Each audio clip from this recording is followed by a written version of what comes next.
Um conjunto de raios indica que você derramou sangue pela raça branca. Já estou removendo minhas tatuagens a laser faz tempo. Eles esperam que você esfaqueie ou mate alguém. Essa era a nossa mentalidade na época, não por ser durão, mas porque era assim. Este é Dave Frank, cuja vida real parece de um livro. Em 91, investigava a acusação de tentativa de assassinato. E qual era a natureza desse caso? Você pode compartilhar? Tinha um cara andando na rua e então eu atravessei correndo e derrubei o sujeito. Depois descobri que o cara era um traficante. A gente estava tentando fazer o cara ir até a casa dele. A pessoa comigo cortou a garganta do cara. Atacado por gangues, na infância ficou viciado em drogas e álcool, entrou para uma gangue neonazista violenta, mas conseguiu sair dessa vida. Ele leu a autobiografia de Malcolm X, ficou sóbrio e fez disso sua missão: enfrentar os caras maus. Eu não me arrependo de nada e se algum dia alguém me pegar, terei que enfrentar um homem cruel. Vou pagar 100 vezes mais porque você não vai me mandar para onde eu já não esteja indo. Esse episódio fascina ao narrar do ódio à redenção, das ruas à linha de frente. Essa é a história de Dave Frank. Ele é a verdadeira história americana. Então sente-se, relaxe e seja bem-vindo.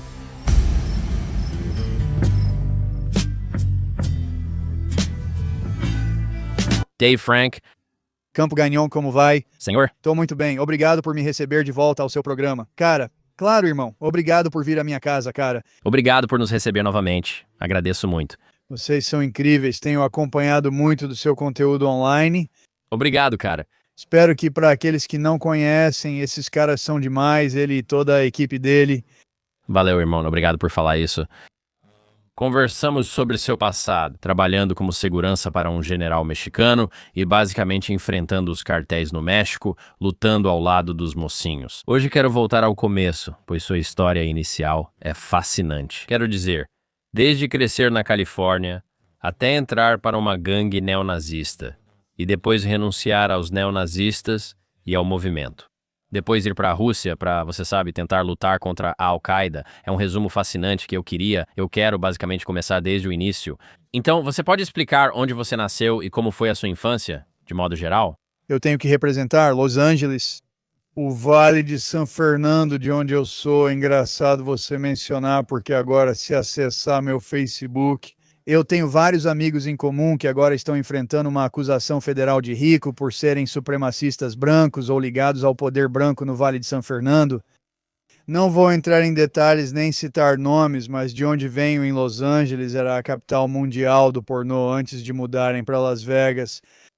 Quando eu nasci, minha mãe era hippie e fumava maconha. Com Charles Manson, moraram no rancho de George Span, em Santa Susana Pass, antes da 118. Minha avó descobriu que minha mãe fumava maconha e tomava ácido com Charles Manson. Então ela fez minha mãe ir lá com um policial disfarçado de Los Angeles e minha mãe ficou com medo. Ela quase se envolveu nos assassinatos de Tate LaBianca em 1969 e 70. Então sua mãe estava morando no Rancho Span. Ela ficava lá tomando ácido e fumando maconha todo dia. Sim, ela ia lá com a amiga dela. Não sei se a Debbie, sem mencionar o sobrenome, morava em Simi Valley. Para ir e voltar entre o Vale de San Fernando e Simi Valley, você tinha que passar pelo Rancho Spawn, porque era pela Santa Susana Pass, que é onde ficava o Rancho Spawn. Era naquela estrada.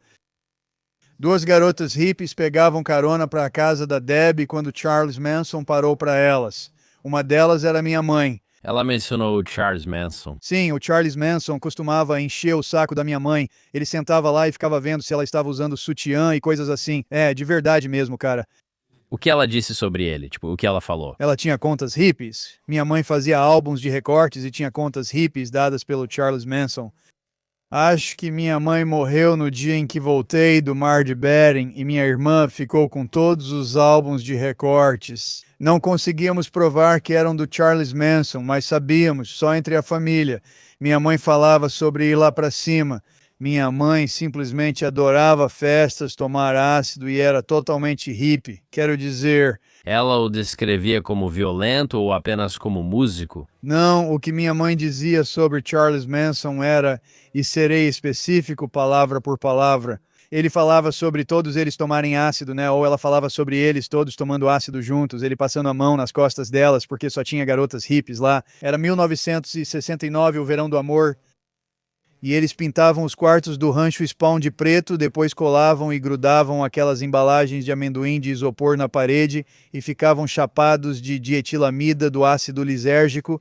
Olhando para aquilo como se fossem todas estrelas, era isso que eles faziam, mas eram os anos 60, quero dizer. Parecia uma comunidade de drogas na época. Era totalmente uma comunidade de drogas, mas havia uma violência muito forte por trás. Sabe, é estranho porque estávamos falando sobre narcocetinismo. Existem pessoas violentas e más por aí. E toda a história do Charles Manson. Na verdade, uma das pessoas que está ligada à minha história de roubar traficantes e tal ficou presa com Charles Manson e Charles em Vacaville. Eles estavam no hospital prisional na Califórnia, conversando sobre Charles Manson, fazendo coisas desagradáveis por sorvete. Vamos dizer assim, ele não é grande, ele chega mais ou menos no meu peito, mas... Fascinante. E como era o seu pai? Tenho 2 pais. Na outra entrevista falei que um deles é transexual pós-operatório e cresci assim. Ainda tenho um pouco de orelha de couve-flor. Se alguém quiser conversar sobre isso algum dia, podemos falar. Tento ser humilde, mas não aceito nada ruim sobre meu pai. Tentei entender. Meu pai biológico fez cirurgia de redesignação sexual e li livros sobre isso. Meu sobrenome soa como sinônimo de homossexual, então cresci sempre lutando. Não sou o mais durão, mas precisei lutar muito por isso. Curiosamente, ele era um homem bem masculino. Ele foi um rato de túnel no Vietnã, e se você conhece isso, sabe que tinha que entrar nos túneis e eliminar pessoas, lutando silenciosamente no escuro para não alertar ninguém nos cômodos. Esse era meu pai biológico. Então, quando as pessoas pensam que eu sou meio maluco ou algo assim, indo enfrentar cartéis de drogas ou estando na Rússia, é daí que isso veio. Está no sangue, na família. Vou dizer isso, eu amo meus pais. Eu tenho 2. Tenho meu pai biológico e tenho o pai que me criou. Amo profundamente os 2. E o pai que te criou, qual era seu trabalho? Ele era um fuzileiro naval de combate. Queriam levá-lo à corte marcial porque ele gostava do Vietnã e causava confusão. Então, quando meu pai biológico, ele e minha mãe foram ver Jimi Hendrix, que é quem deu nome ao meu gato, e ele estava embarcando de Fort Orton, Califórnia, que não existe mais, mas costumava ser uma base do exército, indo para o Vietnã. O pai dos meus irmãos voltava. Ele já tinha feito 3 turnos e seria submetido à corte marcial se não saísse do Vietnã, então teve que voltar. Depois conheceu minha mãe, uma garota hippie, e minha mãe já estava grávida de mim, mas ele era um cara muito... Leland era um grande cara e o chamo de pai, pois me ensinou a atirar. Quando eu tinha 4 anos, ele era de Nebraska e Iowa. Quando saíram, voltamos e cresci em uma fazenda. Minha mãe me mostrou como ele era. Ambos os meus pais são muito lógicos, insensíveis, e eu não sei se o Vietnã teve algo a ver com isso. E às vezes minha esposa reclama de como eu sou e eu tento ser sensível, mas não emotivo. Tente entender ou ser empático com o que os outros passam, se quiser. Mas nenhum dos meus pais, você perguntou como ele era. Muito trabalhadores, ambos à sua maneira. E quando ele voltou, passou a vida inteira nas Forças Armadas. Ele saiu dos fuzileiros navais para a Guarda Nacional do Exército, depois foi para a Guarda Nacional da Força Aérea e se aposentou com vasta experiência. Na verdade, eu enterrei meu pai, eu fui um dos que, na verdade, literalmente enterrei meu pai. Tem uma foto em algum lugar de mim jogando terra em cima dele. Só eu levo meu pai para casa. Tem que ser assim. Você morou um tempo em uma fazenda em Iowa. Com 14 anos voltamos e fomos logo colocados em gangues em Los Angeles. Então você volta para o Vale de San Fernando, certo? E você era só um garoto skatista no Vale de San Fernando e quase imediatamente você começa a ser atacado por outros caras. 6 caras me atacaram e espancaram sem conversa.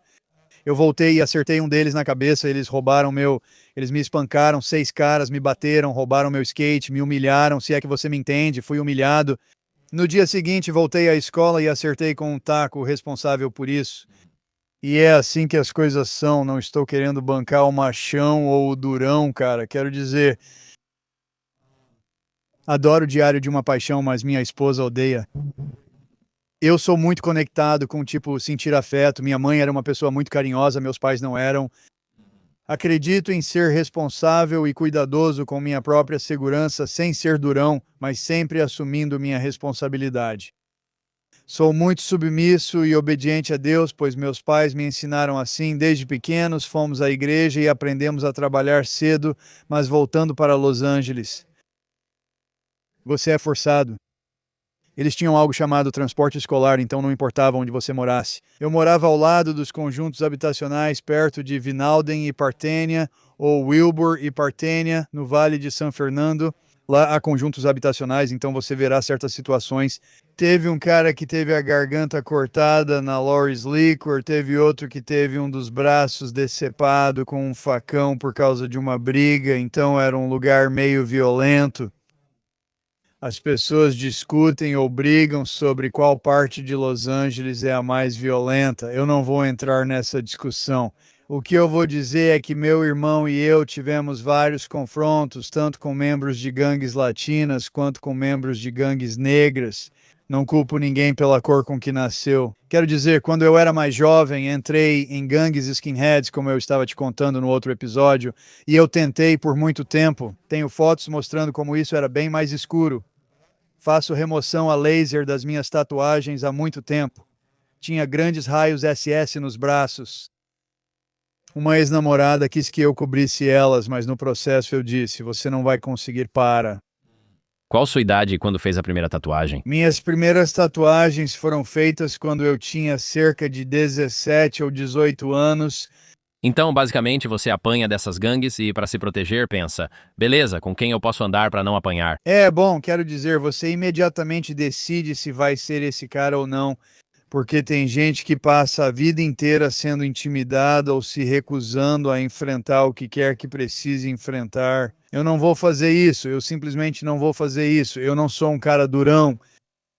Então você imediatamente começa a se juntar com pessoas que pensam como você, é mais ou menos assim que acontece, e aí você começa a procurar, e naquela época não existia internet. Estamos falando de 1986, 1988. Você passa a observar ao redor, ler e ir a shows de punk rock, onde encontra pessoas com ideias parecidas. Assim você passa a criar essas associações. E então, como você realmente entra pra gangue? Tipo, o que acontece depois de só conhecer o pessoal? Você começa lendo literatura em revistas e publicações e assim entra. Naquela época não tinha internet, era diferente, e sou um pouco mais velho que você. Naquela época não havia internet, só pager, bipes eram novidade. Mas você começava a ler literatura e coisas assim, trocava correspondências com eles e depois ia para reuniões locais e coisas do tipo. E mesmo sendo Califórnia, todo mundo acha que é um lugar super liberal ou algo assim, tipo um lugar muito de esquerda. Ainda existe muito disso na Califórnia. Certo? Quanto tempo você ficou na gangue? Eu não chamaria de gangue, mas eu me associei com esse tipo de pessoas. Até pouco antes de eu ficar sóbrio, com uns 25, 26 anos. O que ocorreu enquanto você fazia isso? Houve crime envolvido? Ah, sim, com certeza. Eu tenho membros ou pessoas que eu chamava de amigos que estão cumprindo prisão perpétua até hoje, outros que foram baleados e mortos em Pacoima, roubando traficantes. Em 91 eu respondia por acusação de tentativa de homicídio. Qual era a natureza do caso? Pode compartilhar. Robin. Sim, Robin, está tudo em registro público. Não estou escondendo meu rosto. Hoje de manhã assisti algo com muitas pessoas. As pessoas comentam assuntos sem você saber o passado delas. Quem quiser pode ir a qualquer lugar em Los Angeles e acessar o arquivo do caso. O que ocorreu foi que havia um cara na rua e nós não estávamos. Não sabíamos se ele era policial. Atravessei a rua correndo e derrubei o cara. Então, muitos policiais não entraram e descobrimos que ele não era um policial. E essa era toda a nossa mentalidade na época, e não é questão de ser durão, era simplesmente assim que as coisas eram. O mesmo se aplica a latinos e negros que cresceram em Los Angeles. Ao descobrir que ele não era policial, vimos que era traficante. E a gente ficou tipo, não, não é possível. Então tentamos convencer o cara a ir para casa dele e, resumindo, a gente foi para casa dele. A pessoa com quem eu estava cortou a garganta do cara. Houve uma citação errada no Elima Times. O repórter disse que fui eu quem cortou, mas não fui. Está nos documentos do tribunal. Ninguém dedurou ninguém sobre o que aconteceu. O cara ficou tanto tempo na unidade de terapia intensiva que... Hã?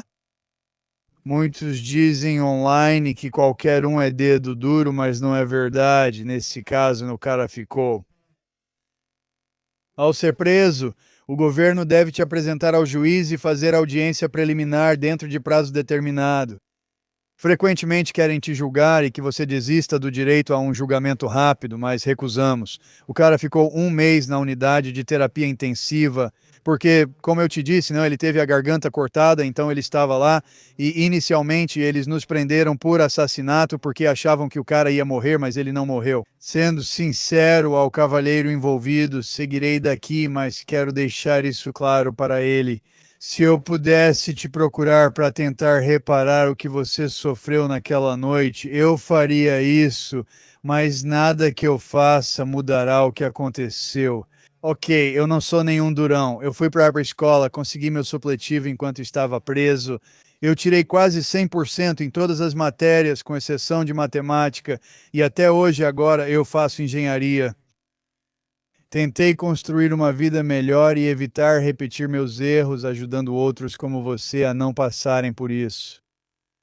E eu peço desculpas de todo o coração e você não me deve nenhum perdão ou qualquer coisa assim, mas eu quero deixar isso claro.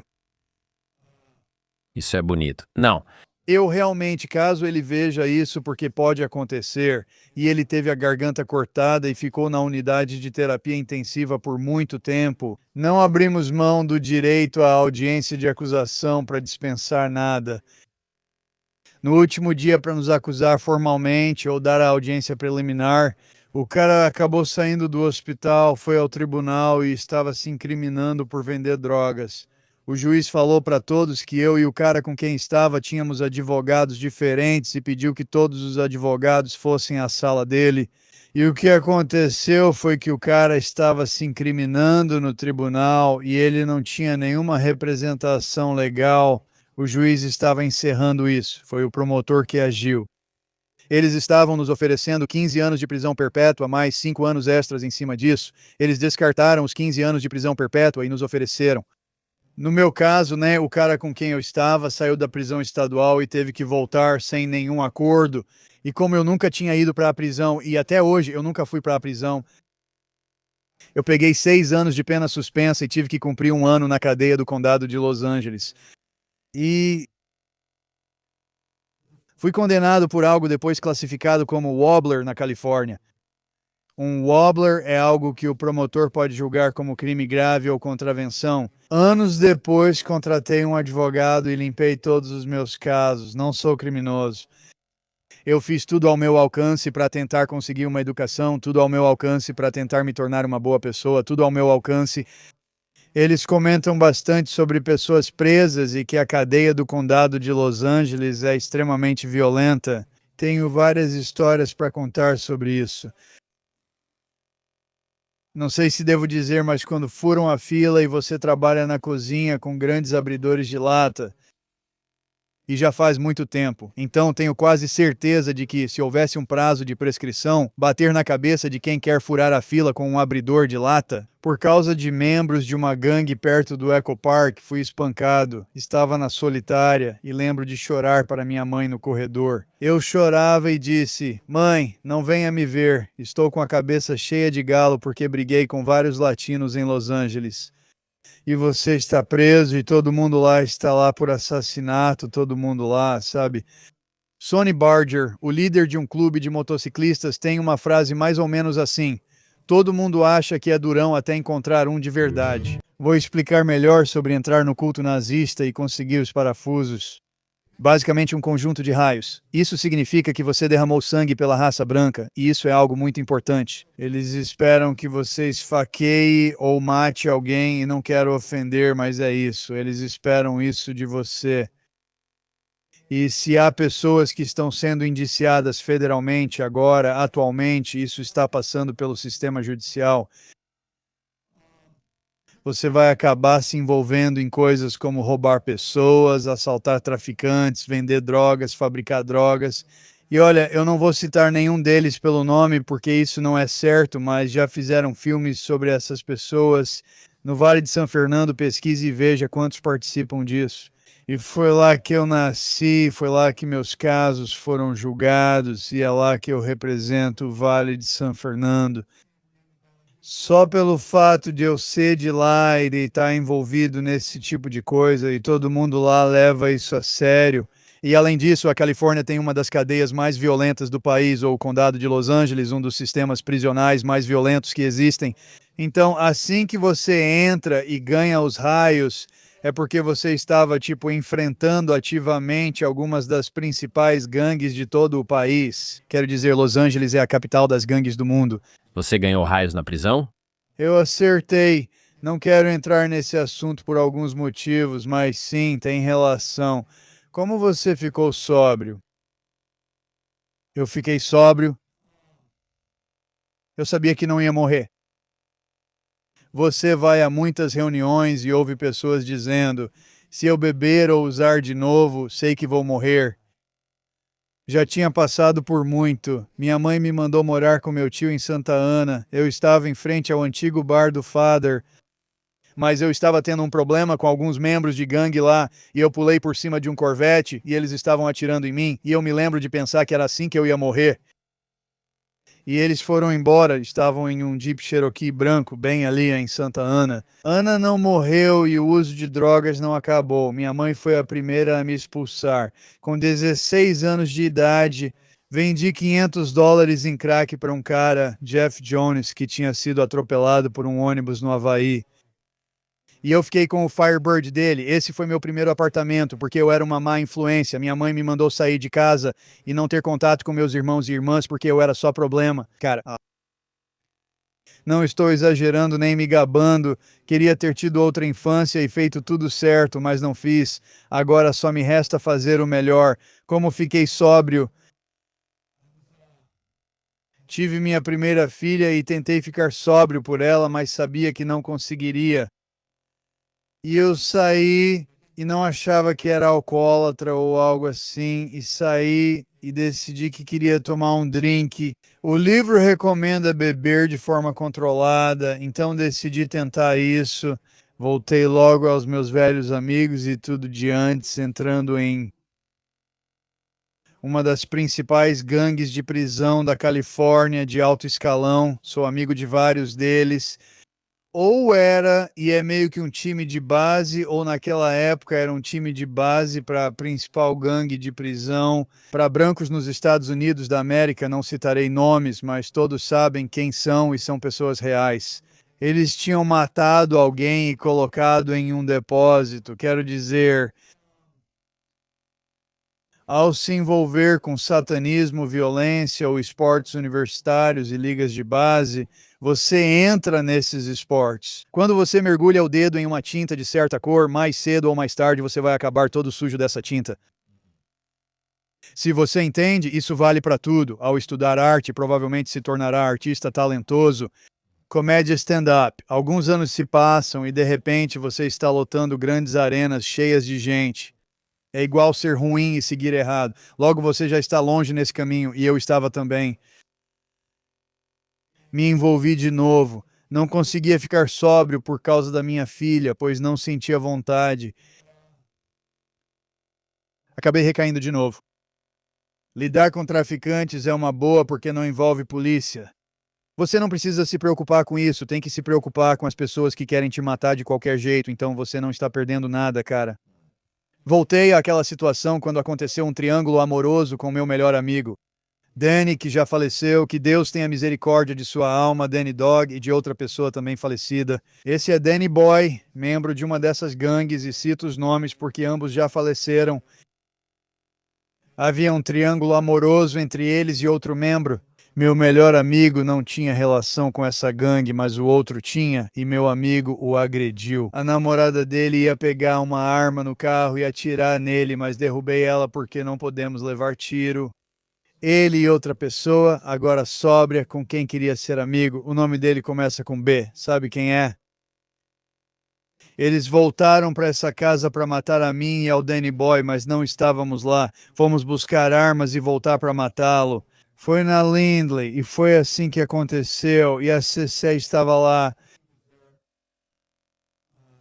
Uma ex-namorada e eu estávamos sentados lá no balcão e era 1 hora da tarde, 18 de julho de 1997. Estou sentado com uma arma no balcão, algumas drogas e olhando pela janela da cozinha. E aí esse cara chega com o Nova dele, ele tinha um Nova branco e eu fiquei com medo. Cara, vou completar 28 anos, eu não encostei em uma gota de bebida ou qualquer coisa assim, cara. Conheço muita gente, tenho a melhor esposa e você. Você entrevistava o Trump que está no meu quarto. Isso não é o porão da minha mãe, é minha casa e fui muito bem recebido. Se você é creep, blood, membro de gangue latina ou de um cartel e está assistindo isso, eu quero que você saiba que um milagre pode acontecer com você também, porque aconteceu comigo. E esse cara está chegando, sabe? Eu vou matar esse cara, mas estou com medo. E estou com medo porque estou numa casa cheia de testemunhas. Eu preciso dar um fim nesse cara. Não quero xingar, mas vou ter que matá-lo. Eles tinham ido lá mais cedo para nos matar e fomos buscar armas. Danny Dog não apareceu porque precisou buscar uma bandeira para checar. Fiquei só com um membro de uma grande organização mexicana cujo nome eu não vou mencionar. Estávamos lá e eu sentado pensando, é assim que minha vida vai ser? Eu vou matar esse cara bem na frente de todo mundo e passar o resto da minha vida em San Quentin, ou ele vai entrar e me matar, e esse vai ser o fim da minha existência patética. Quando as pessoas acham que eu me acho tal, porque eu estive perseguindo ou trabalhando ao lado de um general no México, eu já estive na Rússia, eu falo russo e posso conversar com você nesse idioma. Se você quiser falar comigo em russo, eu posso falar isso. Meu nome é Davi, em árabe falo tudo o que estudei e tive essa oportunidade. Comecei com graduação de equivalência de diploma na Max de Wayside, depois também no Supermax e em Wayside, enquanto respondíamos por tentativa de homicídio. Foi assim que fiquei sóbrio. Pensei, vou ter que matar esse cara nesse dia a 1 hora e nunca vou esquecer. Sei que há pessoas negras e latinas que passam pelo mesmo que eu passei. Booyah Tribe, adoro sua música e vejo todos os seus vídeos. Não é uma questão de racismo, é que quando você se envolve com drogas e coisas assim, cara, você acaba preso nesse ciclo. Então Cecília corre até lá e diz pra esse cara: Ei, Burn Dog está lá dentro com uma espingarda e ele vai te matar. Danny Boy não era covarde, fazia parte de uma das maiores gangues da prisão. Não sei o que ela disse a ele. Ela saiu chorando, ele foi embora de carro e eu me escondi no apartamento da minha irmã na rua Orion, perto da Robrosco. É uma quebrada latina onde você pode levar um tiro. Estou escondido no AP da minha irmã e escuto esses caras indo no meu AP me procurar. Isso foi numa sexta-feira, 18 de julho de 1997 até segunda-feira.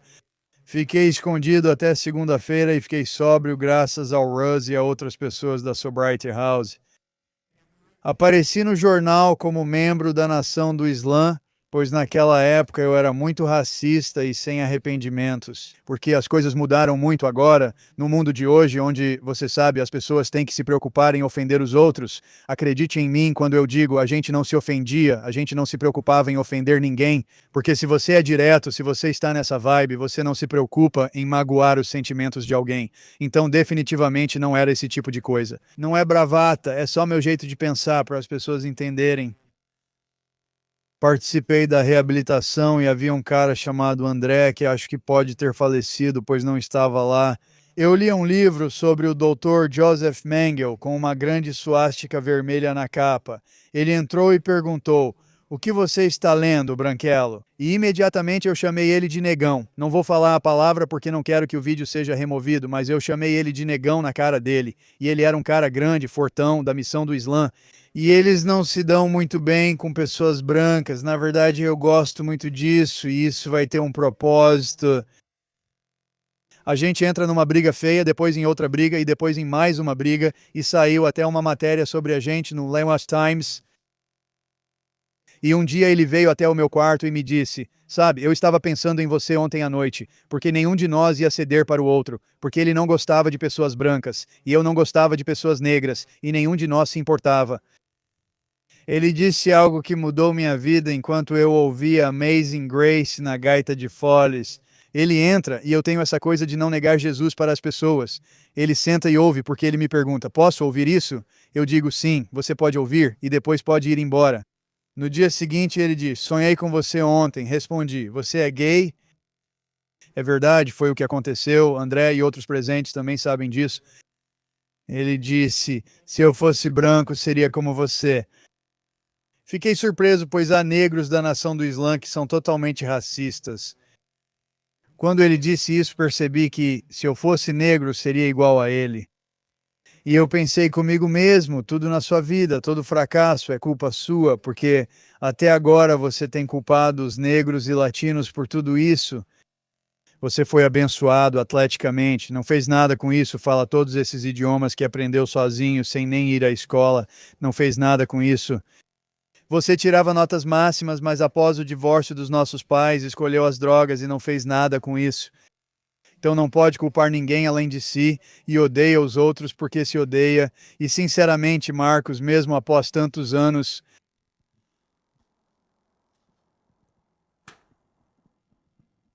eu ainda, porra, cara, minha esposa ficou, porra. Minha esposa sempre tirou notas máximas e tem 2 mestrados. Eu fui pro México pra morrer, cara. E eu não quero xingar, mas ela fez tudo certo, se controla, vai com calma. Eu não vou amarelar. Minha esposa fez tudo certo na vida e ela me salvou de mim mesmo no México. Quando veem meus vídeos, não devem pensar: preciso ser como esse cara. Ela está ali. Minha esposa chora fora da câmera, cara, e sabe? Eu já fiquei sentado ali em um tiroteio de cartel, pensando em como eu iria matar minha esposa. Porque se eles entrarem e virem meus uniformes, eles vão queimar, torturar. Minha esposa e eu já passamos por umas paradas muito sérias, cara. E ao fazer esses vídeos, algo pode acontecer comigo e com minha esposa. E sabe, eu me preocupo se enquanto estou no trabalho, alguém vai aparecer em casa e pegar minha esposa ou alguma coisa assim. Isso é coisa séria de verdade. Para quem faz podcast e não diz o nome, e aí, essa é minha vida, é sobre isso que falo. E parte de mim se sente feliz por poder, tipo, chorar e me abrir, porque eu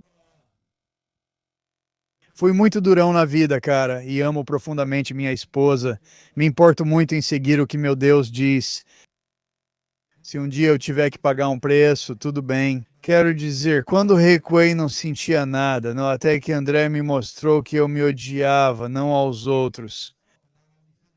Então, sim, eu tenho essas grandes tatuagens de raios SS que tentei remover. E então, naquele dia, você me perguntou como eu fiquei sóbrio, porque eu tenho um jeito enrolado, meio indireto de falar, então por favor me perdoe porque eu acabo desviando do assunto. Mas eu quero que as pessoas entendam os detalhes, porque às vezes eu sou uma pessoa muito lógica, concisa e sem sentimentos. E no trabalho é só para isso que eu sou pago. Sou focado em resultados no México ou aqui. Ainda sou pago por grandes empresas internacionais de defesa pelos meus resultados. Agora estou trabalhando, te mostrei meu crachá ontem. Não vou detalhar para quem trabalho ou o que faço, mas ajudo a manter o país seguro com atividades no mar. O que é incrível. Obrigado, irmão. É isso aí, cara. Bem, porque a liberdade é algo importante. Mark, André disse que se eu fosse negro eu seria, e se fosse branco nasceria igual a você. Isso me deu a chance de mudar a minha vida. E Malcolm X. Então discuti com 2 membros da nação do Islã, pois me perguntaram: o que você sabe sobre Malcolm X, além dele ser negro? Eu disse: isso já basta. É a única coisa que preciso saber sobre ele para não gostar do cara. Sem mentira ou caô, como dizem hoje. Entro numa briga com esses caras e não podemos sair daqui, pois é como a última parada antes de uma encrenca maior. E eles me deram um livro sobre Malcolm X. Na verdade, eu tenho esse livro lá em cima agora, e eu li esse livro sobre Malcolm X. Cara, Malcolm X. Cara, se eu pudesse falar, nossa, ei Malcolm, não me importa quem veja. Você salvou minha vida, cara. Não sou muçulmano, sou cristão fervoroso, mas acredito no que te falaram. Quando saiu da prisão, te deram uma de 30 polegadas, te disseram para fazer por si mesmo. E, cara, você faz por si mesmo. E se você está assistindo, se você é branco, preto ou latino, tanto faz. Faça por si mesmo e tudo faça por si mesmo. E quando você não puder mais fazer por si mesmo, então seu poder superior, seu Deus, vai intervir. Mas eu vi você agir, Mark. Fui ao seu show, vi seu esforço em outro e em mais um dia cheio de atividades. Cara, respeito, sua ética de trabalho é incrível. O melhor do Brooklyn em Nova York é que vou falar com o André. Nova York e Los Angeles são cidades que, se você não produzir, você vai ser esmagado, elas vão te moer até não sobrar nada. Vi no Madison Square Garden um epiléptico tendo uma convulsão. Alguém de óculos comentou, nunca vou esquecer. Acabei de voltar para o estado. Então eles ficam tipo, não é seu trabalho? Ir embora, se arrastar para um mato e morrer em algum lugar direto assim? Foi isso que disseram para alguém?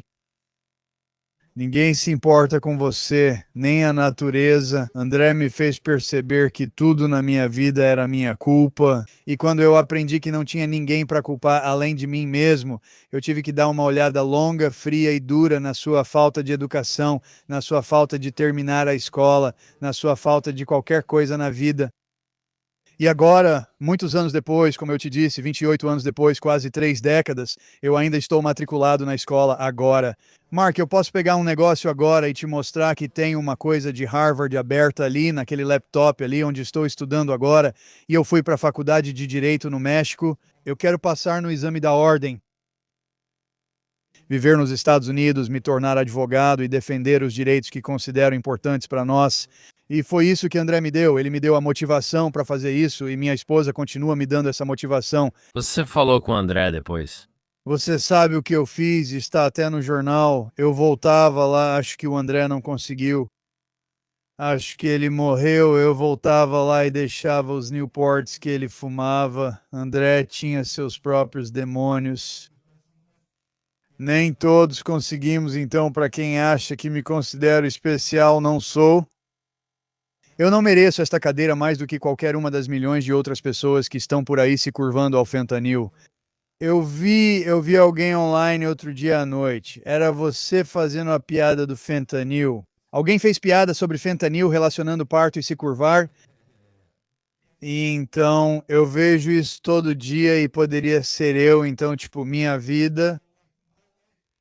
Fico sóbrio e minha vida muda completamente. E tenho certeza de que, nesse ponto, você começou a perceber exatamente o que disse, que muitos dos problemas eram internos, o que te deu autonomia para resolvê-los. Mas você está em uma organização e convivendo com muitos caras que ainda têm muitos ideais racistas, então como você se afasta deles? Isso quase me custou a vida, cara. Na verdade, fui recentemente para. Me perdoem, mas se vocês me permitirem uma indiscrição, não estou escolhendo nenhum de vocês. Só vou dizer o que é. Foi no Museu Aéreo de Van Nuys, bem ali na Balboa, e o cara de quem estou falando, cujo nome começa com B, um dos seus camaradas estava lá. Não quero bancar o corajoso. Se acham que é porque nos encontramos, Mark, é isso mesmo. Estamos todos sóbrios agora, e se vocês sentem algo a respeito, eu adoro que vocês estejam sóbrios.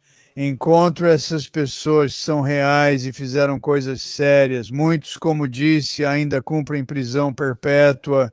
Recentemente voltei para Los Angeles para o aniversário de um grande amigo, Sam, no museu do aeroporto de Van Nuys, e muitas dessas pessoas não estavam bem comigo.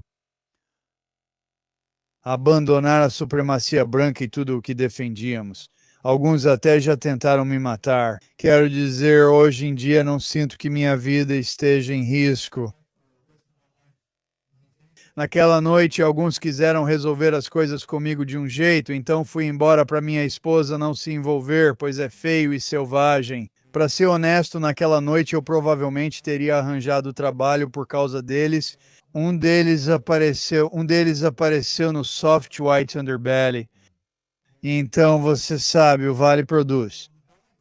Como o carro de prisão premium é famoso e pertence à SFB na Califórnia, sendo provavelmente o maior do tipo. E como eu te disse no começo de tudo isso, com um grande esquema federal de lei de organizações corruptas e influenciadas pelo crime, Racketeer Influenced and Corrupt Organizations Act, acontecendo agora que está passando pelo tribunal com a Operação Hate 18, é isso que chamam de Hate 18, por causa de uma brincadeira com o nosso código de área para aquele setor de Los Angeles. Agora você tenta entrar no exército.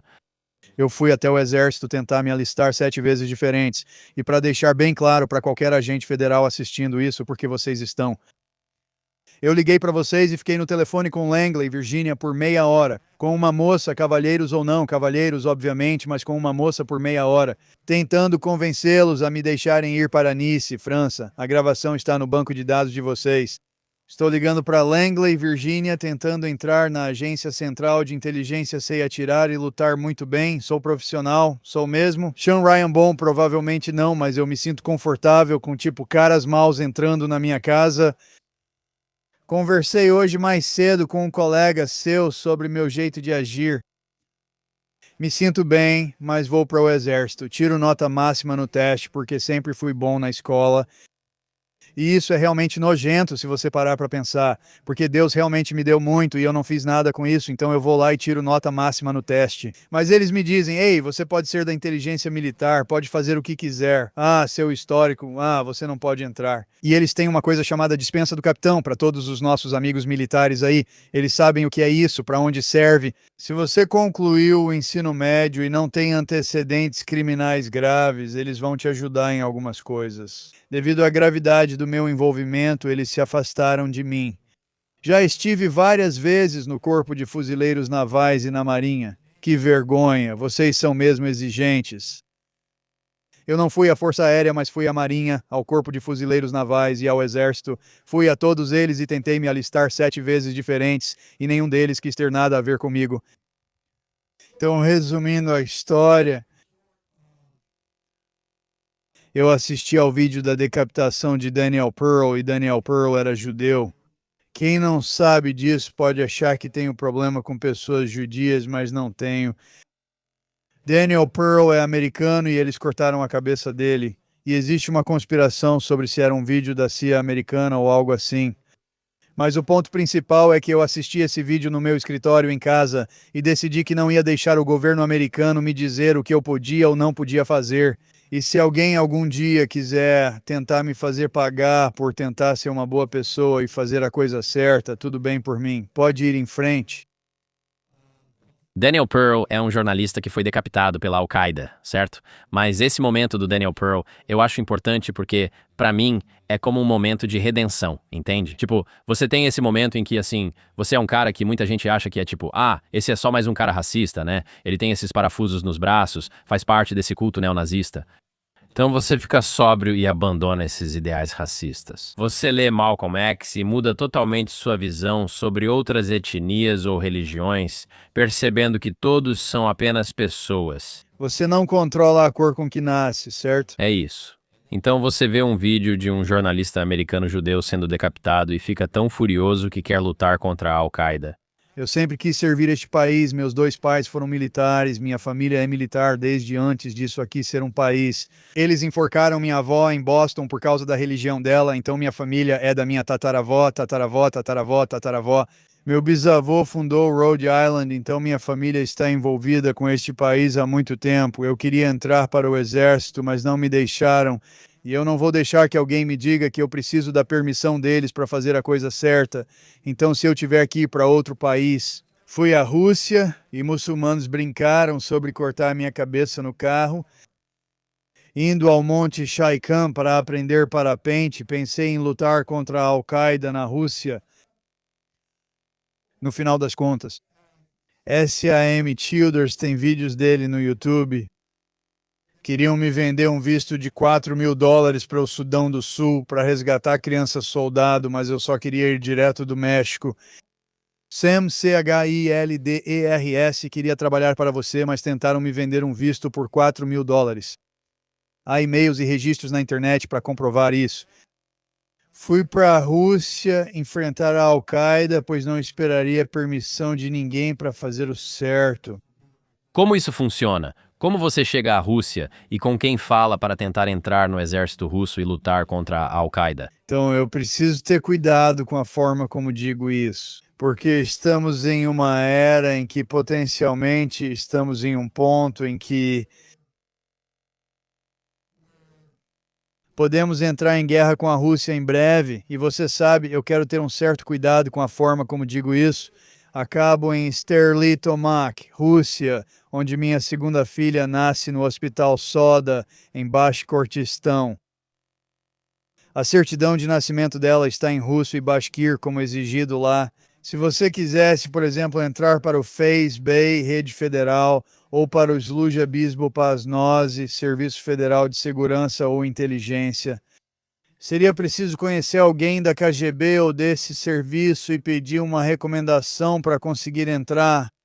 E que a Rússia é algo que eu fiz, que estou indo neste momento. Podemos. Talvez eu precise falar com um advogado antes de me aprofundar mais nisso, Mark, mas se eu revelar mais sobre isso, vai ser com você. Estou na Rússia e quero procurar caras maus.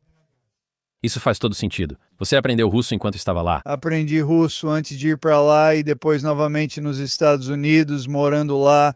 Como é imersivo, você retorna dominando a língua ou com certo domínio do idioma.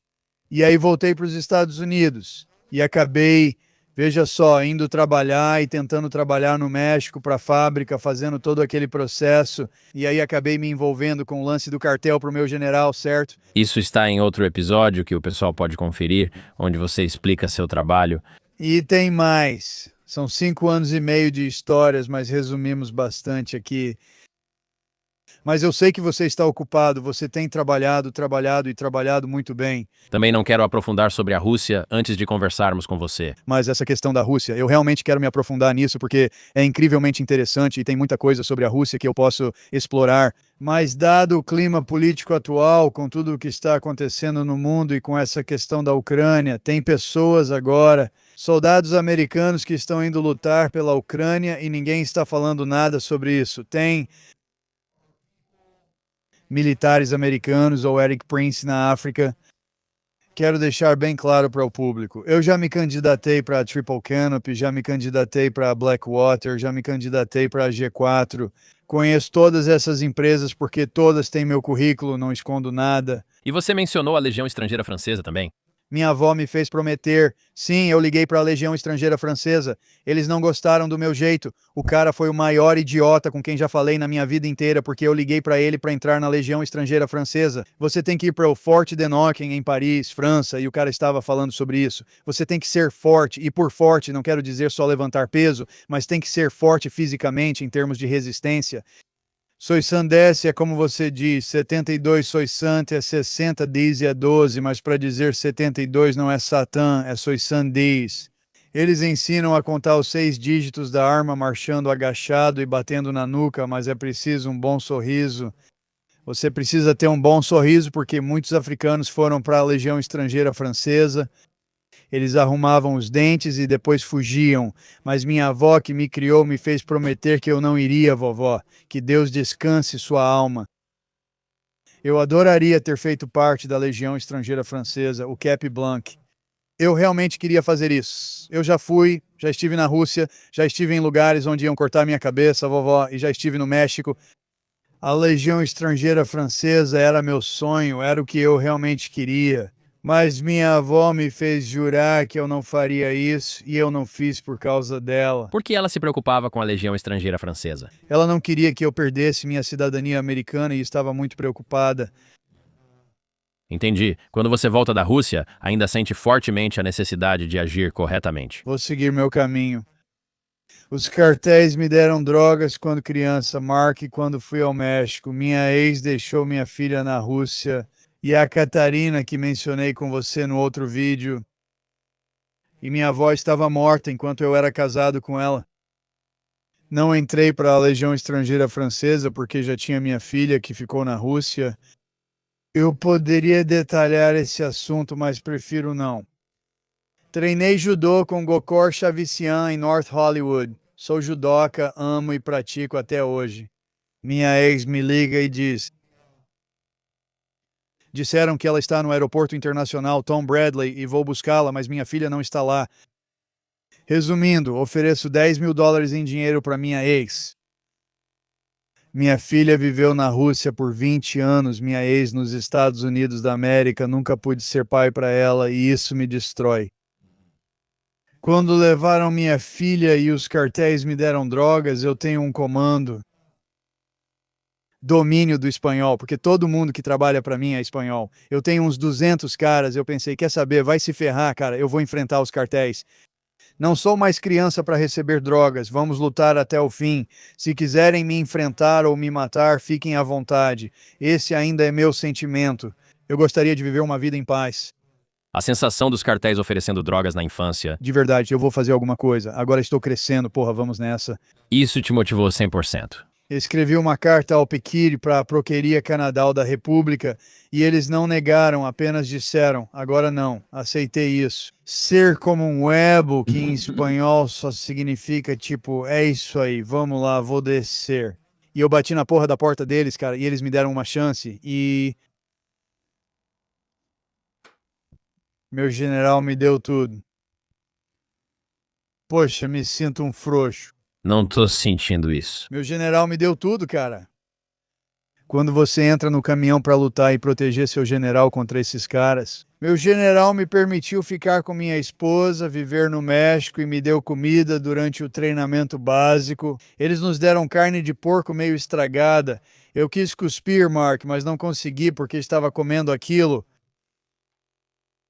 Irmãos que foram assassinados. Meus irmãos e eu passamos a noite fora de casa, tivemos famílias ameaçadas e mortas e fomos presos. Os americanos nos chamam de degenerados, corruptos, lixo, e a gente levanta e faz isso por $600 por mês. Tenho meus comprovantes de pagamento bem ali. E eu comi aquele pedaço de porco podre, porque não tem a menor chance de eu deixar meus irmãos do meu próprio pelotão comerem aquela porcaria sozinhos. E... Sabe, cara, sabe de uma coisa? Olha, eu não me arrependo de nada e se algum dia alguém me pegar e eu tiver que encarar um sujeito cruel.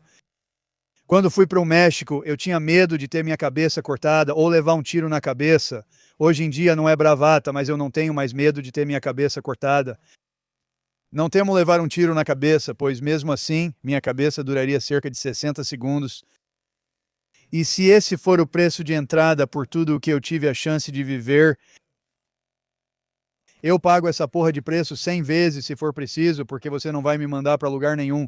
Eu já estou indo direto pra cima, porra. E quer saber? Eu vou terminar com essa marca mesmo, porque é assim que as coisas são, cara. Se assistirem meus vídeos, vão ver isso nos comentários para meus haters da quebrada. Nem me deram chance de começar. Se acham que vou me arrepender do que falo, foda-se. Vocês que não quiseram me dar chance. Toma, eu não me arrependo de nada, beleza? E não é bravata minha, eu sou um cara muito humilde, porra. Mas e vocês aí? Eu convidaria vocês para jantar na minha casa. Já convidei todos vocês para jantar e ficar na minha casa. E é assim que eu sou na vida real. Mas não vou tolerar vocês falando mal de mim. Fiz o melhor que pude com o que tinha. É assim, Mark. Espero ter dado a vocês bom episódio. Espero ter ajudado quem assistir a entender melhor nossos países e como as coisas são, ou sobre pessoas da minha origem. Por fim, quero agradecer a minha mãe. Agradeço ao meu pai Tommy, ao meu pai Leland e a Deus por tudo o que tenho.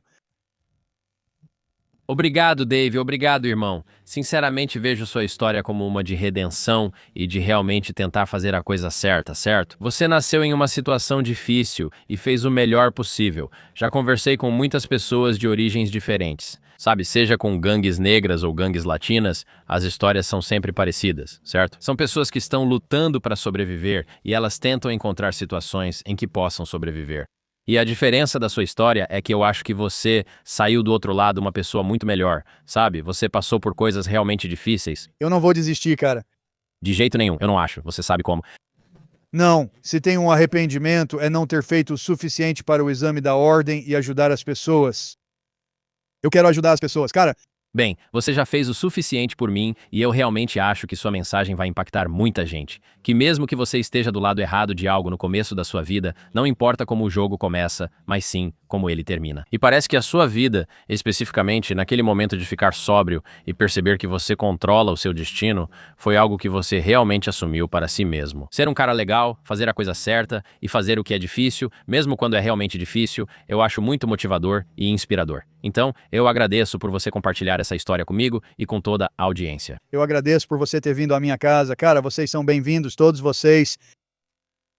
Quer dizer, não sei se devo citar o nome de toda a sua equipe, mas eu conheço o nome de todos vocês. Eu fiquei envergonhado porque não sabia os nomes na primeira noite, quando conheci vocês pela primeira vez. Não, relaxa. Mas agora eu sei o nome de todos. E olha, vocês estão todos convidados para ir à minha casa quando quiserem, e minha esposa sente o mesmo. Acho que o mais bonito da história, como você mencionou, é o relacionamento entre você e sua esposa, que é realmente lindo. E a maneira como vocês estiveram lá, um para o outro, e se apoiaram nos momentos realmente difíceis. Quero dizer uma última coisa no vídeo, se eu puder, por favor, a todo jornalista que trabalha no México. Aprendo com vocês que estão trabalhando no México. Quero dizer a vocês que há muitas pessoas tentando tirar proveito em outros países, inclusive no Canadá, entre outros. Para quem busca ganhar dinheiro com isso, há muitos jornalistas mexicanos, incluindo minha esposa, que trabalha na Televisa, e meus irmãos e eu enfrentaremos qualquer cartel ou mal do mundo. E nós somos treinados para isso, fomos treinados em um nível muito alto. Descemos de rapel de prédios de cabeça para baixo, sem mãos. Há vídeos para repórteres que arriscam suas vidas e famílias diariamente. Sem todas as armas que carregamos, sem o seu pelotão ao seu lado, você não tem nada além do meu profundo e eterno respeito. E obrigado por tentar trazer à luz o grande mal que existe no mundo e que destrói a vida de todas as nossas crianças. Eu respeito você. Vocês, médicos e educadores, são os verdadeiros heróis que tornam o mundo melhor. Nós não somos heróis por nossas armas, vocês é que são. E eu estaria sendo negligente se não aproveitasse para agradecer a todas essas pessoas, porque para mim são elas que eu respeito. As pessoas que fazem isso, né, os repórteres que enfrentam o mesmo mal que nós enfrentamos, mas as armas deles são a caneta, não? Então é isso aí. Bem, para vocês dois, muito obrigado e vocês dois têm o meu respeito. Obrigado por nos receberem em sua casa para fazer isso, para gravar todos esses episódios. Cara, Estou animado para repetir isso. ei, cara, obrigado, valeu mesmo, irmão.